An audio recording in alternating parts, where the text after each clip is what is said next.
The next morning I woke as usual at 7:30, made myself some breakfast as mother was having her usual lie-in, a luxury I wasn't allowed anymore. I ran myself a bath and shaved my legs and pits before getting dressed. The dress mother chose was quite short, much shorter than anything I'd worn so far, falling about 8 inches above my knees. Feeling naked, I sat on the edge of my bed, slipped my feet into the shoes mother had selected for me. They had a low narrow heel, and were much more comfortable than the 3-inch sandals I'd worn the previous day. I quietly went downstairs and watched TV until mother got up, around 10 a.m. She wasn't too happy that I'd watched TV without her permission, but didn't punish me due to the fact I'd been so good of late. The day dragged on as only Sundays do. After supper, mother asked me to prepare my things ready for my first day with Mrs. Barnes the following morning, adding, "And you'll find some headbands which match your school dress on your dressing table. Make sure you wear one for school."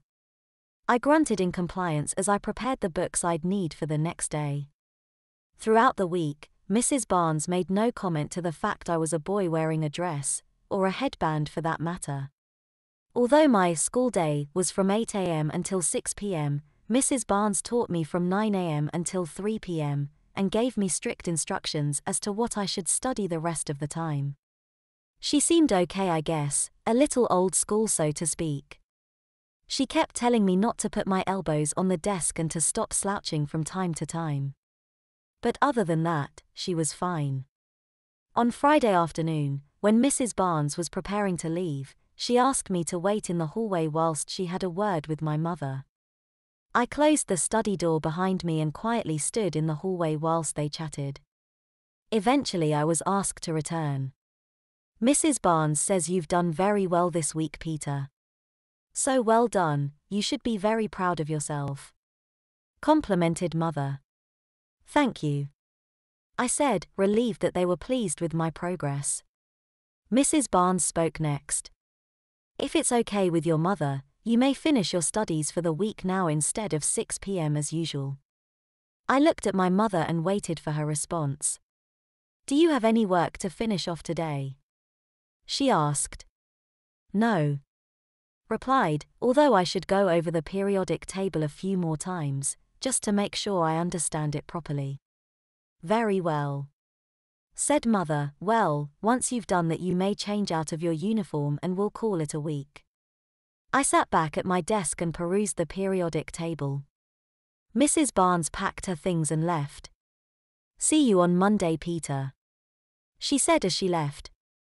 After half an hour or so, I packed up my books and went to the kitchen, where mother was preparing supper. "Can I get changed now?" I asked. "Yes, of course," she replied. I found a plain black skirt in my wardrobe, and a dark blue t-shirt to wear with it. The skirt was quite short, but at least it was plain. I slipped my feet back into my flat school shoes and went back down the stairs for supper.